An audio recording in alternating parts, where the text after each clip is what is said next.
Here's a nice little feature in InDesign CS6 that makes working with type a little bit easier, and that is it now has a recent fonts list. You can see the recent fonts in the type menu. Go to the font menu, and these are the fonts that I used recently, a la Microsoft Word. How about that?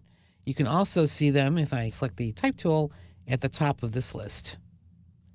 So if, let's say that I'm editing this type, and I think I'd like to change the first line to, let's say, Bank Gothic Medium.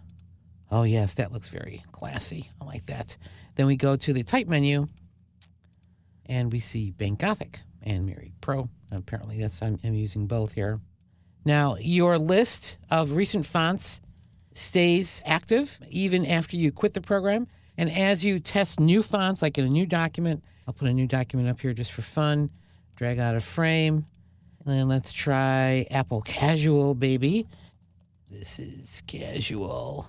And then we go to the type menu, font, you see Apple Casual has been added.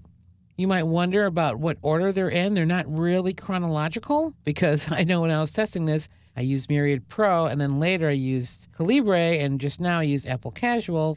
But if you do want to have some sort of power over the order of your recent fonts list, you can go to Preferences, which on my Mac is under the InDesign menu, and on a PC under the Edit menu. Go to Preferences. Let's just start out in General. Under Type Options down here, next to Font Preview Size, which has been here forever. In this field, you can choose the number of recent fonts to display, up to 50 different fonts. And it is the main typeface. It doesn't include all the styles. So Myriad Pro is 1, and then all the different styles for Myriad Pro still count as 1. And you can choose to sort the recent fonts list alphabetically. Let's go ahead and do that. So they're now sorted alphabetically, and let's try it again. Up to the type menu, fonts, some order. That's what I like. So the recent fonts list, a nice, interesting little feature in InDesign CS6.